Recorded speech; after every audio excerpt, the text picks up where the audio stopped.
Hello, today's video and lecture is going to be on inverse trigonometric functions. This right here is the notes that I have typed up, and I've also made those available on Canvas. So let's take a look. Inverse trigonometric functions. Before we start talking about inverse trigonometric functions, I want to recall a bit about inverse algebraic functions. For instance, the function f of x equal to x plus 3.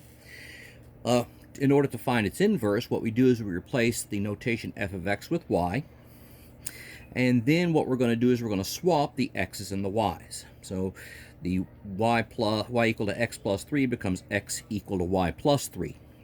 Now we like to have all our equations solved for y, so I'm going to subtract 3 to both sides, and this ends up giving us y is equal to x minus 3. And then what we're going to do is we replace this y with the inverse function notation, this f inverse of x minus 3.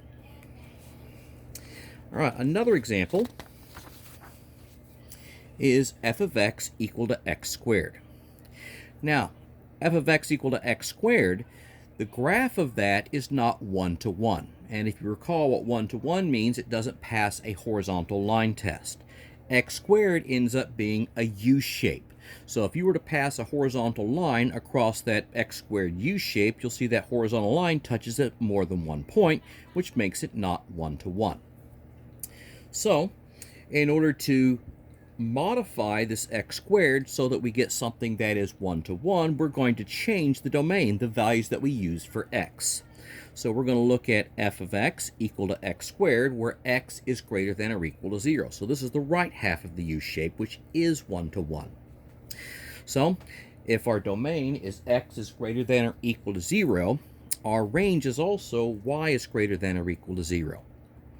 We are going to replace the function notation with y. We are going to swap the letters out, so that gives us x equal to y squared. And then we're going to solve this thing for y. So taking the square root of both sides, this will end up giving us y is equal to the square root of x. And then we replace our y with that inverse function notation. F inverse of x is equal to the square root of x. So the square root of x is the inverse of x squared as long as x is greater than or equal to 0. Now let's take a look at some trigonometric functions. Now, I can do this with all the trigonometric functions, but I went through this discussion using only the sine function. So I've got f of x is equal to the sine of x. So if I replace the f of x with y, that gives us y is equal to the sine of x. We recall that if we were to graph sine, that gives us a wave shape, which is not 1 to 1. So we're going to limit our domain. So the domain that we're going to use is we're going to use the domain where x starts at negative pi over 2 on the left and goes to positive pi over 2 on the right. And the range of our sine function goes from negative 1 for our y all the way up to positive 1 for our y. All right, so now we swap out our x's and y's, so that gives us x is equal to the sine of y. Now we would like to rewrite this as a y equal to, but there's no algebraic way to do this without introducing some new notation, and that notation is our inverse sine function. Now there's two different functions we're going to see for inverse sine. One is this sine that looks like a negative 1 exponent of x, and the other one is called arc sine. We're going to be concentrating primarily on this sine to the negative 1 of x, but realize in higher level courses you may see it written as arc sine. Okay, so this y equals the arc sine of x, that is the inverse of y equal to sine of x. Those two functions are inverses of each other. Now, when we create the inverse, we had to swap the x's and y's. So what that means is the domain, the x values, and the range, the y values, we're going to swap out. So the domain of sine of x is going to be from negative 1 to 1, and the reason why is because the range of the sine function was from negative 1 to 1. So the range of the original function becomes the domain of its inverse. And conversely, the domain that we use, negative pi over 2 to pi over 2, becomes the range of our inverse. Now, what I've done in the notes here is I've taken sort of the three primary functions we're going to be working with, which is sine, cosine, and tangent. I've got the trigonometric functions, their domain, and their range. And then I've taken a look at the inverse of those trigonometric functions for inverse sine, inverse cosine, and inverse tangent. I've got their domains, and I have their range. And one of the things I want you to kind of notice is take a look at tangent and take a look at inverse tangent.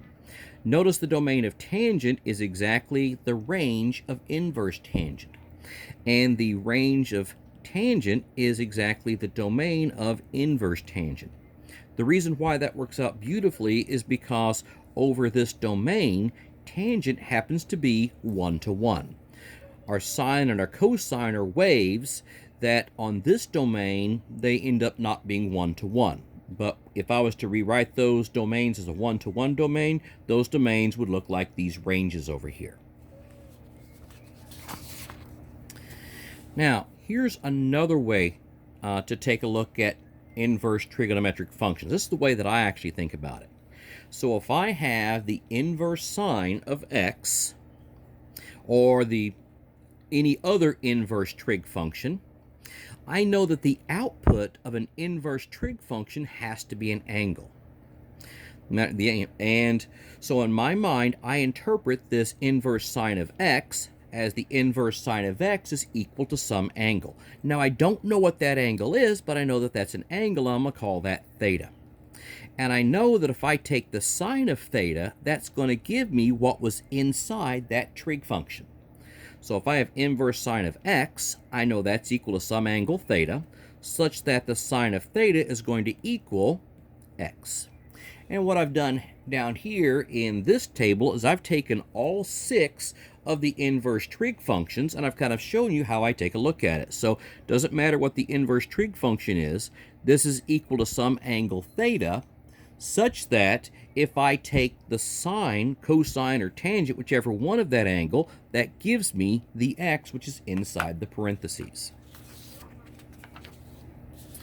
Now let's take a look at some examples from the unit circle. So example number 1 here, I want to find the inverse sine of 1.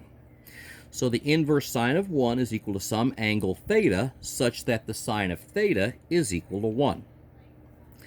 Referring to the unit circle shows that there's only one angle where the sine of an angle is equal to 1, and that angle happens to be pi over 2.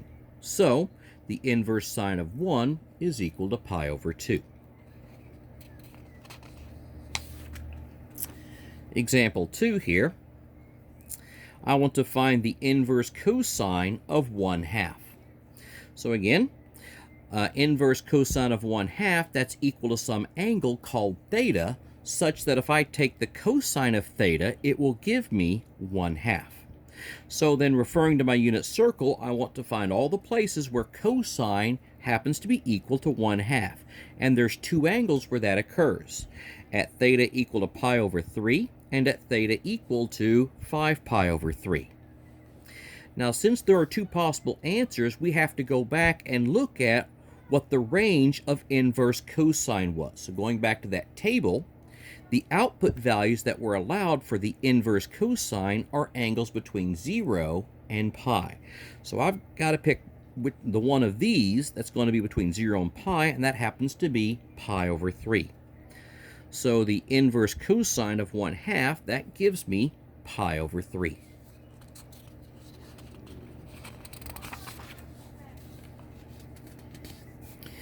All right, example number 3.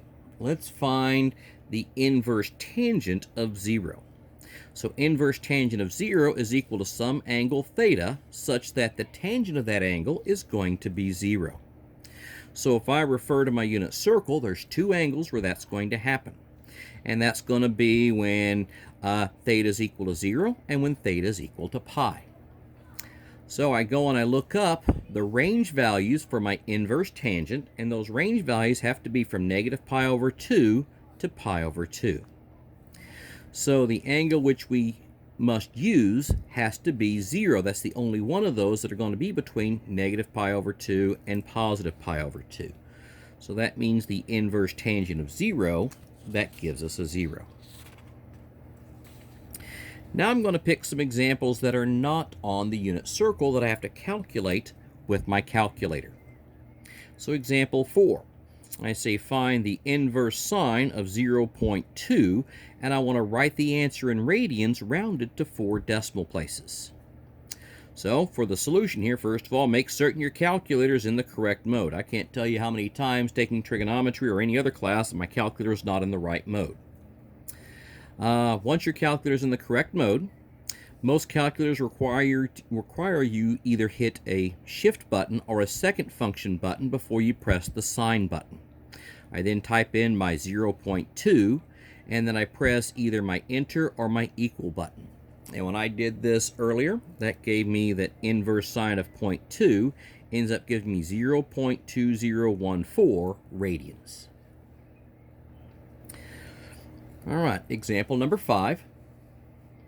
Here I want to find the inverse cosine of 0.7, and I want to write my answer in degrees to 1 decimal place. So I make certain my calculator is in degree mode. And then again, the same thing that I had up here. I have to push either my second button or my second function button before pressing the cosine. I then type in my 0.7, and then I press either the equals or the enter button, and this gives me inverse cosine of 0.7 in degree mode is 45.6. So my answer here is 45.6 degrees. All right, now let's take a look at some algebraic problems.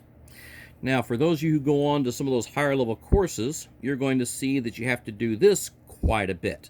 I remember seeing a few in the book that were like this, but not enough that I really liked, which is why on the homework you didn't see a bunch like these. But for those who are going to take those higher level courses, take a look at these next few examples in great detail. So, let's see some examples where we have to construct a right triangle in order to solve. So example number 6, I want to find the tangent of the inverse cosine of 3 over 5. So for my solution, I'm going to work inside out. So taking a look at the inside, I have inverse cosine of 3/5. So inverse cosine of 3/5 is equal to some angle such that the cosine of that angle has to equal 3/5. Now, I remember that cosine of an angle is equal to the adjacent divided by the hypotenuse. So what I'm going to do is I'm going to build a triangle where my adjacent is 3 and my hypotenuse is a 5, and there's my theta for that angle. I now use my Pythagorean theorem to find this third edge. So plugging those numbers into my a squared plus b squared equals c squared, and then going through my arithmetic and my algebra, that will end up giving me that b will equal 4 after you go through all the math. So now I'm going to update my triangle. So my theta for this problem builds this right triangle. So now I have to find the tangent of that angle. Remember, we wanted the tangent of this inverse cosine. So taking the tangent is the opposite divided by the adjacent. So that gives me tangent is equal to 4 over 3.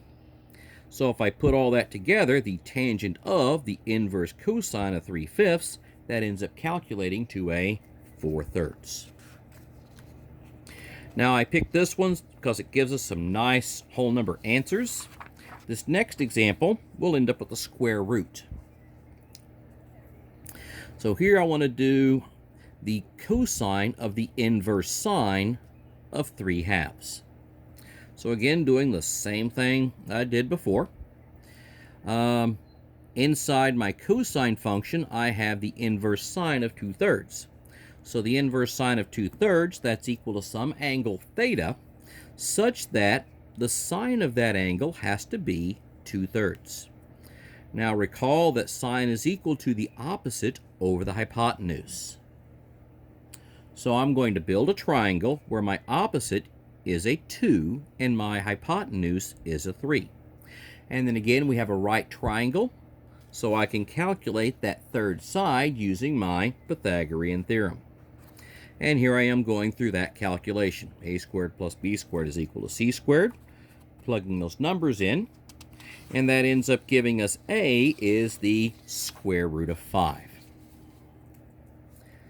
Now, whenever I was building this graph, the graphing program that I currently have, I could not put a square root in there, so I am rewriting my square roots as fractional exponents. So a 1/2 exponent is the same thing as a square root. So a is the square root of 5, which is the same thing as 5 to the 1/2.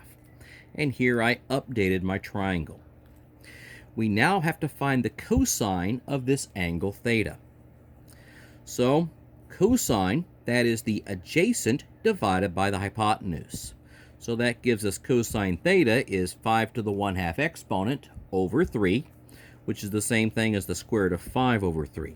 And then if we put it all together, the cosine of the inverse sine of 2/3 is equal to the square root of 5 over 3. All right, let's take a look at example number 8. So here, this one's going to involve some algebraic notation.